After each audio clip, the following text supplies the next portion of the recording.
Сәлем қарапайым мастердің қарапайым көрермендері. Бүгінгі видеода өздеріңіз көріп тұрғандай артылып қалған электронды араның жүзінен пышақ жасайтын боламыз.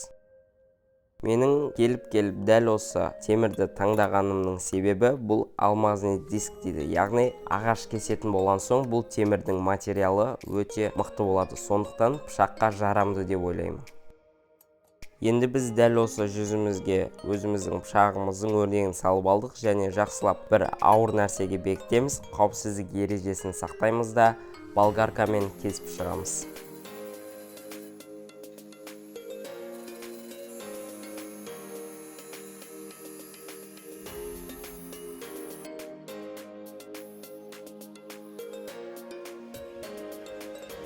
Біз кесіп алған соң болгарканы теріс қаратып, дәл осы пышағымыздың кесілген жерлерін егеулеп тегістеп шығамыз. Егеулеген кезде ұқыпты бұрыш-бұрышын қалдырмай жақсылап тегістеп шығуымыз керек. Міне дайын болды. Енді біз болгаркамыздың жүзін ауыстырамыз. Яғни наждак қатты қағазға ауыстырамыз да осы пышағымыздың сыртын жылтыратып шығамыз.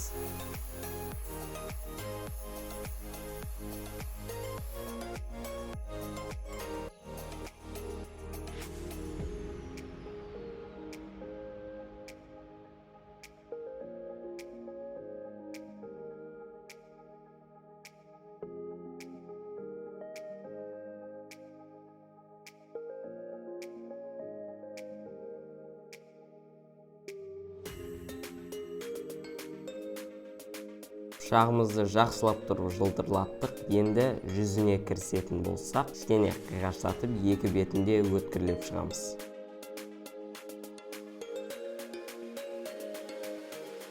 Өткірлеп болған соң біз пышағымыздың сабына кірісеміз. Яғни ені 1 см болатын фанерден өзіміздің сабымыздың өрнегін сызып алып, лоджикпен кесіп, екіге бөліп, дәл видеодағыдай пышақ жүзіне орнатамыз.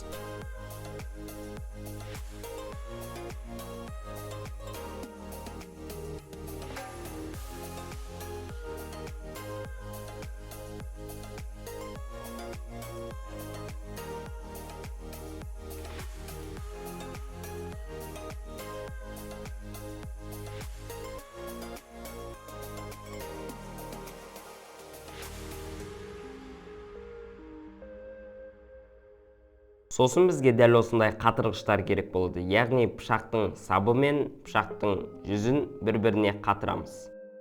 Достар, егер де видео ұнап жатса, каналға жазылып, лайк басып, менің видеомды бағалап кетіңіздер. Ол маған өте керемет шабыт береді.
Енді пышағымыздың сабын дәл жаңағы наждакпен тегістеп өз фигурасын шығарамыз.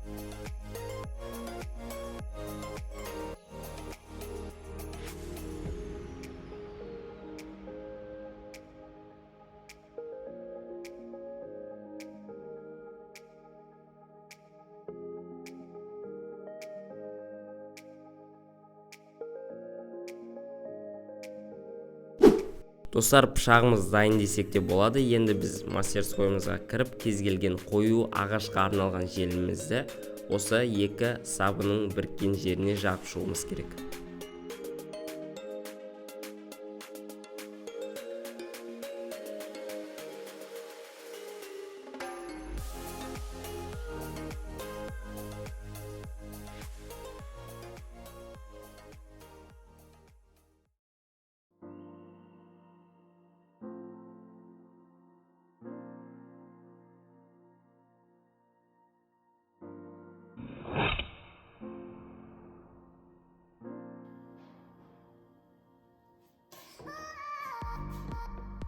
Достар, пышақ ойдағыдай шықты десем де болады. Себебі дизайны және өткірлігі де өте керемет.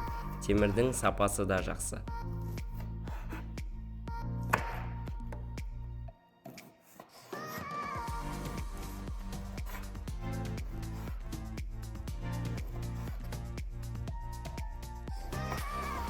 Және картоп немесе пияз ашқан кезде мына саусақ қоятын орны тіптен ыңғайлы. Дәл арнайы жасаған секілді көрінеді.